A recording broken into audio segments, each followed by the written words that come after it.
Hello dear students, I hope you are fine and doing well. So as in yesterday's lecture, which was the first lecture for second part of gravitation chapter, because first part we have covered before UT and I was giving you the brief revision. We have studied in yesterday's lecture about thrust and pressure. Let me give you a brief revision. Perpendicular force to a surface is known as thrust and pressure is defined as force per unit area. Today we are going to discuss about the applications of pressure. There are so many applications of pressure, the things which are around us and we are using them, but we never paid attention to them minutely. I will start with simple applications. First of all, knife. Knife is very simple application in which you had seen that one side is very sharp comparing to the other side. If I will design a knife like this, the grip. So one side is very sharp.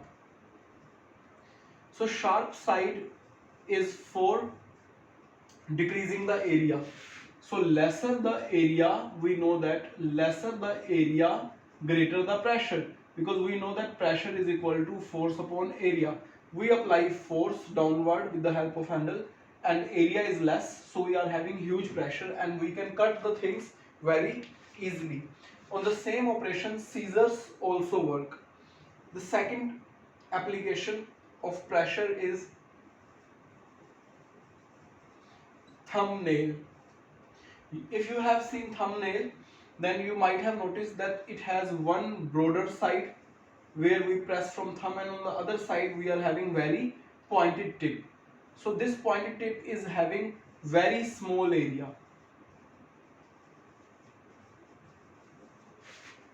So which generates very high pressure. And if I put this thumb into the drawing board or the display board, this nail will go into the soft wood of that board. Similarly, at number 3, you might have seen in railway track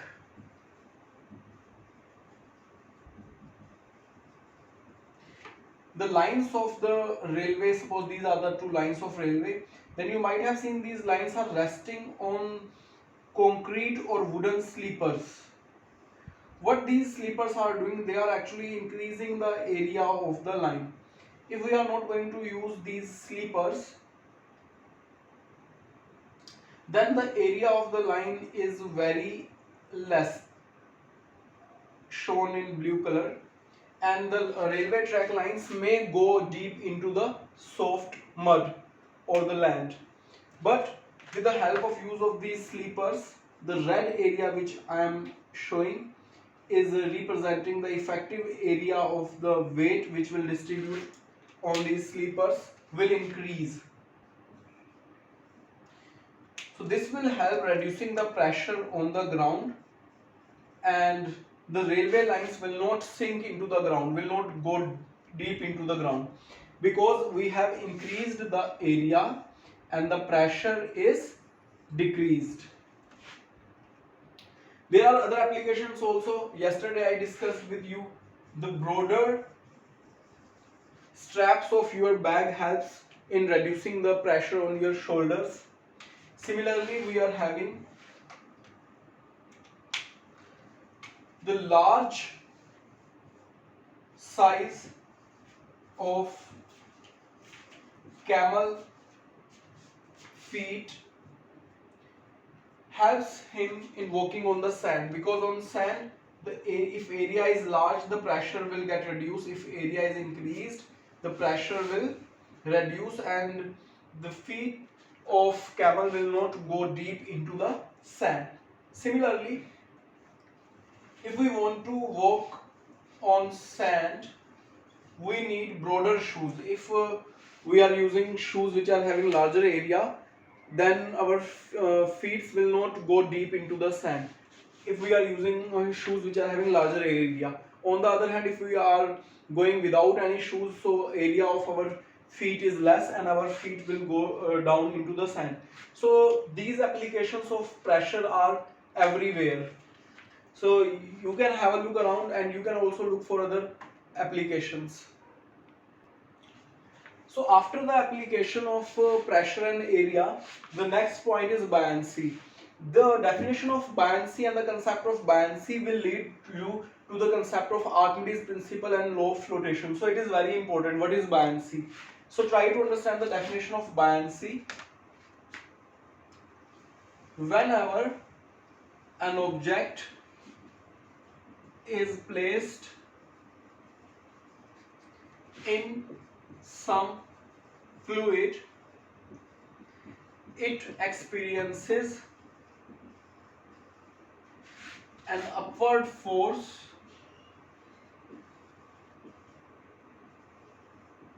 which is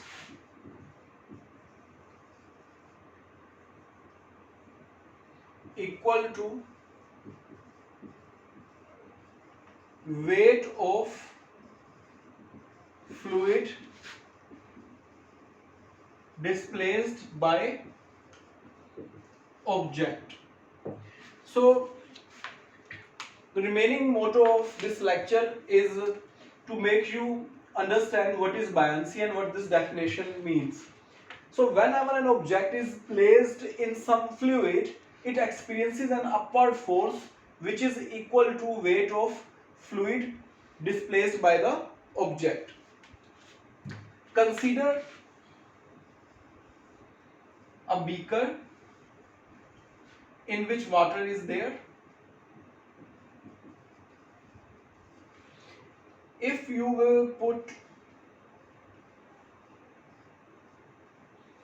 a metal cube in this, obviously it will sink, it is heavy, it will tie it to a rope. This metal cube is having volume V, it is inside this fluid, and the density of the fluid is rho.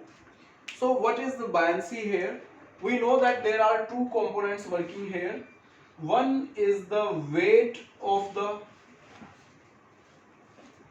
box or the cube.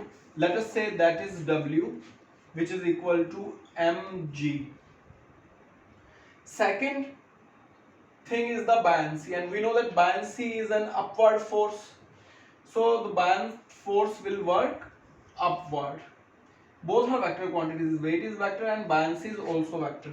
So by definition, buoyancy is an upward force which is equal to weight of fluid. Now how we will calculate weight of fluid? Let me tell you a relation between mass and weight and density and weight, mass. We know that weight or W is equal to mg, one relation which we have been studying in our 10th chapter in free fall and equations of motion. Second, what is density? Density we generally represent by symbol rho or also represent by d. It is defined as mass per unit volume. So if I will multiply my density with volume, I will get my mass. The unit of density is kilogram per meter cube, because the unit of mass is kg and unit of volume is meter cube. Here when the block is having volume V, so what is the volume of fluid displaced? Volume of fluid displaced is also equal to V. So volume of fluid displaced, that is V is equal it is equal to V, the volume of object itself. Now what is the mass of liquid displaced? And please note here I am telling you mass, not the weight, only mass. What is the mass of liquid displaced? Mass of liquid displaced LD. Mass of liquid or I can say fluid displaced, mass of fluid FD displaced is equal to volume of fluid displaced into density of fluid. Rho is the density of fluid. My fluid is water here, or it can be any other fluid whose density is rho. So this is your mass of fluid displaced. But according to definition of buoyancy, that upward force is equal to weight of fluid displaced. And how can we calculate weight using mass? If we multiply our mass by acceleration due to gravity, we get the weight. If I will multiply this mass, which is my volume, into density by acceleration due to gravity, I will get my buoyancy. So buoyancy is equal to mass of liquid displaced, that is V rho, multiplied by G, acceleration due to gravity. So buoyancy is also a force like weight. So unit of buoyancy is nothing but same as that of force, Newton. So this is very interesting concept, and it's natural to get confused while understanding this concept at the first time. But don't worry, I am with you. And in live class also I will discuss this and will take your doubts. But for now I can give you a brief quick revision of this definition. Whenever an object is placed in some fluid, it experiences an upward force which is equal to weight of fluid displaced by the object. So for calculating the value of B, we first calculate the weight of fluid displaced.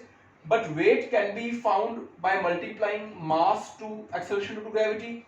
For finding the mass of fluid displaced, we must multiply the volume of fluid displaced to the density, because that is the relation between density, mass and volume. If I multiply density by volume, I will get mass.